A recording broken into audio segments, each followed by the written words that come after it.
ഒന്ന് ദിനവൃത്താന്തം എന്ന പുസ്തകത്തിൽ നിന്നുള്ള വായന 24-ാം അധ്യായം. പുരോഹിത ഗണങ്ങൾ.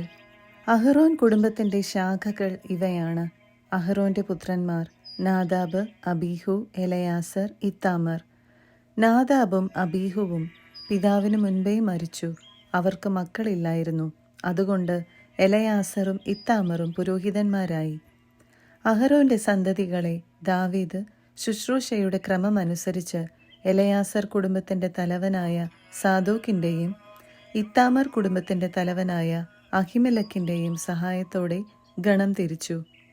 ഇത്താമർ കുടുംബത്തിൽ ഉണ്ടായിരുന്നതിനേക്കാൾ കൂടുതൽ നായകന്മാർ എലയാസർ കുടുംബത്തിൽ ഉണ്ടായിരുന്നതിനാൽ എലയാസറിൻ്റെ പിൻഗാമികളെ 16 ഗണങ്ങളായും ഇത്താമറിൻ്റെ പിൻഗാമികളെ 8 ഗണങ്ങളായും തിരിച്ചു. ഇരുവിഭാഗത്തിലും ദേവാലയ ശുശ്രൂഷകന്മാരും ആധ്യാത്മിക നേതാക്കന്മാരും ഉണ്ടായിരുന്നതുകൊണ്ട് കുറിയിട്ടാണ് അവരെ തിരഞ്ഞെടുത്തത്. രാജാവ്, പ്രഭുക്കന്മാർ, പുരോഹിതനായ സാദോക്ക്, അബിയാത്തറിൻ്റെ മകൻ അഹിമെലെക്ക്, പുരോഹിതന്മാരുടെയും ലേവ്യരുടെയും പിതൃകുലത്തലവന്മാർ എന്നിവരുടെ മുൻപാകെ ലേവ്യനായ നെത്താനേലിൻ്റെ പുത്രനും നടപടിയെഴുത്തുകാരനുമായ ഷെമായ എലയാസറിൻ്റെയും ഇത്താമറിൻ്റെയും കുലങ്ങൾക്ക് വീണ കുറികൾ രേഖപ്പെടുത്തി.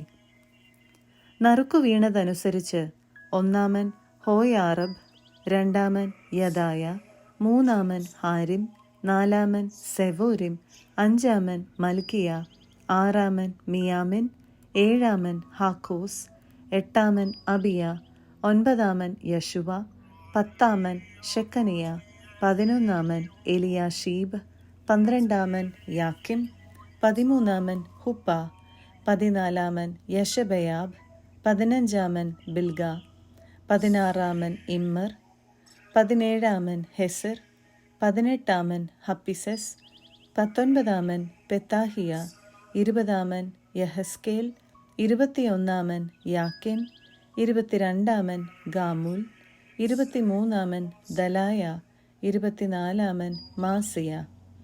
ഇസ്രായേലിൻ്റെ ദൈവമായ കർത്താവ് കൽപ്പിച്ചതനുസരിച്ച് അവരുടെ പിതാവായ അഹ്റോൻ നിശ്ചയിച്ച ക്രമമനുസരിച്ച് ദേവാലയത്തിൽ ശുശ്രൂഷ ചെയ്യാൻ അവർ വരേണ്ടിയിരുന്നു. ലേവിയുടെ മറ്റു പുത്രന്മാർ. അമ്രാമിൻ്റെ മക്കളിൽ ശുബായേൽ, അവൻ്റെ മക്കളിൽ യഹ്ദയ, റഹാബിയുടെ മക്കളിൽ പ്രമുഖനായ ഇഷിമ, ഇസ്ഹാര്യരിൽ ഷെലയോത്ത്, അവൻ്റെ മക്കളിൽ യാഹത്ത്. ഹെബ്രോണിൻ്റെ പുത്രന്മാർ പ്രായക്രമത്തിൽ യറിയ, അമരിയാം, യഹസിയേൽ, യക്കാമയാം. ഉസിയേലിൻ്റെ പുത്രന്മാർ മിക്ക, അവൻ്റെ മക്കളിൽ ഷമീർ, മിക്കായുടെ സഹോദരൻ ഇഷിയ, അവൻ്റെ മക്കളിൽ സക്കറിയ. മെറാറിയുടെ പുത്രന്മാർ മഹ്ലി, മൂഷി, യാസിയ. മെറാറിയുടെ പുത്രനായ യാസിയായുടെ പുത്രന്മാർ ഷോഹാം, സക്കൂർ, ഇബ്രി. മഹ്ലിയുടെ പുത്രൻ എലയാസർ, അവനു മക്കളില്ലായിരുന്നു. കിഷിൻ്റെ പുത്രൻ യറഹ്മേൽ. മൂഷിയുടെ പുത്രന്മാർ മഹ്ലി, ഏദർ, യറിമോത്ത്. ലേവി പുത്രന്മാർ കുടുംബക്രമത്തിൽ ഇവരാണ്. കുടുംബത്തലവന്മാരായ ഇവരും ചാർച്ചക്കാരായ അഹ്റോൻ്റെ പുത്രന്മാരെ പോലെ ദാവീദ് രാജാവിൻ്റെയും സാദോക്കിൻ്റെയും അഹിമെലെക്കിൻ്റെ പുരോഹിത വംശത്തിലെ പിതൃഗോത്ര തലവന്മാരുടെയും ലേവ്യ വംശത്തിലെ ഗോത്രപിതാക്കന്മാരുടെയും മുൻപിൽ വലുപ്പ ചെറുപ്പ ഭേദമെന്നിയെ നറുക്കിട്ടു. 25-ാം അധ്യായം. ഗായക ഗണങ്ങൾ. ദാവീദും ദേവാലയ ശുശ്രൂഷകരിൽ പ്രമുഖരും കൂടെ ആസാഫ്, ഹേമാൻ, യദുഥൂൻ എന്നിവരുടെ പുത്രന്മാരിൽ ചിലരെ ശുശ്രൂഷയ്ക്ക് നിയോഗിച്ചു. ഇവർ കിന്നരം, വീണ, കൈത്താളം എന്നിവയുടെ അകമ്പടിയോടെ പ്രവചനം നടത്തേണ്ടിയിരുന്നു. ഇങ്ങനെ നിയുക്തരായവരും അവരുടെ കർത്തവ്യങ്ങളും. ആസാഫിൻ്റെ പുത്രന്മാരിൽ സക്കൂർ, ജോസഫ്, നെത്താനിയ, അഷാറെല. പിതാവായ ആസാഫിൻ്റെ കീഴിൽ രാജനിർദ്ദേശമനുസരിച്ച് ഇവർ പ്രവചനം നടത്തി. ഗദാലിയ, സേരി, യശായ, ഷിമയി, ഹഷാബിയ, മത്തീത്തിയ എന്നീ 6 പേർ തങ്ങളുടെ പിതാവായ യദുഥൂനിൻ്റെ കീഴിൽ കിന്നരം വായിച്ച് കർത്താവിന് കൃതജ്ഞതയും സ്തുതിയും അർപ്പിച്ച് പ്രവചിച്ചു. ഹേമാൻ്റെ പുത്രന്മാർ ബുക്കിയ, മത്താനിയ, ഉസിയേൽ, ഷെബുവേൽ, യറിമോത്ത്, ഹനാനിയ, ഹാനാനി, എലിയാത്ത, ഗിദാൽത്തി, റൊമാന്തിയേസർ, യോഷ്ബകാശ, മല്ലോത്തി, ഹോത്തിർ, മഹസിയോത്ത്. ഇവരെല്ലാം രാജാവിൻ്റെ ദീർഘദർശിയായ ഹേമാൻ്റെ പുത്രന്മാരാണ്. ഹേമാനെ ഉന്നതനാക്കുന്നതിന് തൻ്റെ വാഗ്ദാനം അനുസരിച്ച് ദൈവം 14 പുത്രന്മാരെയും 3 പുത്രിമാരെയും അവന് നൽകി. ഇവർ കർത്താവിൻ്റെ ആലയത്തിൽ തങ്ങളുടെ പിതാവിൻ്റെ കീഴിൽ വീണയും കിന്നരവും കൈത്താളവും ഉപയോഗിച്ച് ശുശ്രൂഷ നടത്തി. ആസാഫ്, യദുഥൂൻ, ഹേമാൻ എന്നിവർ രാജാവിൽ നിന്ന് നേരിട്ട് കൽപ്പന സ്വീകരിച്ചു. ഇവരും ചാർച്ചക്കാരും വിദഗ്ധ ഗായകന്മാരാണ്. കർത്താവിന് ഗാനം ആലപിക്കാൻ പരിശീലനം നേടിയ ഇവരുടെ എണ്ണം 288.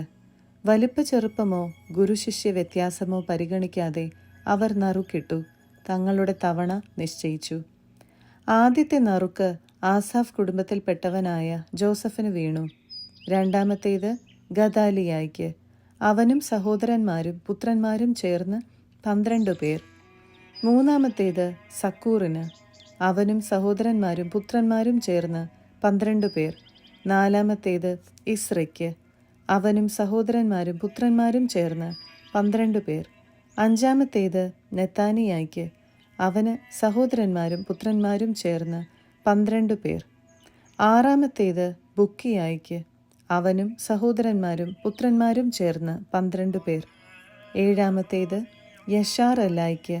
അവനും സഹോദരന്മാരും പുത്രന്മാരും ചേർന്ന് 12 പേർ. എട്ടാമത്തേത് യശായായ്ക്ക്. അവനും സഹോദരന്മാരും പുത്രന്മാരും ചേർന്ന് 12 പേർ. ഒൻപതാമത്തേത് മത്താനിയായ്ക്ക്. അവനും സഹോദരന്മാരും പുത്രന്മാരും ചേർന്ന് 12 പേർ. പത്താമത്തേത് ഷിമയിക്ക്. അവനും സഹോദരന്മാരും പുത്രന്മാരും ചേർന്ന് 12 പേർ. 11ാമത്തേത് അസറേലിന്. അവനും സഹോദരന്മാരും പുത്രന്മാരും ചേർന്ന് 12 പേർ. 12ാമത്തേത് ഹഷാബിയായ്ക്ക്. അവനും സഹോദരന്മാരും പുത്രന്മാരും ചേർന്ന് 12 പേർ. 13ാമത്തേത് ശുബയേലിന്. അവനും സഹോദരന്മാരും പുത്രന്മാരും ചേർന്ന് 12 പേർ. 14ാമത്തേത് മത്തേത്തിയായ്ക്ക്. അവനും സഹോദരന്മാരും പുത്രന്മാരും ചേർന്ന് 12 പേർ. 15ാമത്തേത് എറേമോത്തിന്. അവനും സഹോദരന്മാരും പുത്രന്മാരും ചേർന്ന് 12 പേർ. 16ാമത്തേത് ഹനനിയായ്ക്ക്. അവനും സഹോദരന്മാരും പുത്രന്മാരും ചേർന്ന് 12 പേർ. 17ാമത്തേത് യോഷ്ബകാശയ്ക്ക്. അവനും സഹോദരന്മാരും പുത്രന്മാരും ചേർന്ന് 12 പേർ. 18ാമത്തേത് ഹനാനിക്ക്. അവനും സഹോദരന്മാരും പുത്രന്മാരും ചേർന്ന് 12 പേർ. 19ാമത്തേത് മല്ലോത്തിക്ക്. അവനും സഹോദരന്മാരും പുത്രന്മാരും ചേർന്ന് 12 പേർ. 20ാമത്തേത് എലിയാത്തായ്ക്ക്. അവനും സഹോദരന്മാരും പുത്രന്മാരും ചേർന്ന് 12 പേർ. 21ാമത്തേത് ഹോത്തിറിന്. അവനും സഹോദരന്മാരും പുത്രന്മാരും ചേർന്ന് 12 പേർ. 22ാമത്തേത് ഗിദാൽത്തിക്ക്. അവനും സഹോദരന്മാരും പുത്രന്മാരും ചേർന്ന് 12 പേർ. 23ാമത്തേത് മഹസിയോത്തിന്. അവനും സഹോദരന്മാരും പുത്രന്മാരും ചേർന്ന് 12 പേർ. 24ാമത്തേത് റൊമാന്തിയേസറിന്. അവനും സഹോദരന്മാരും പുത്രന്മാരും ചേർന്ന് 12 പേർ.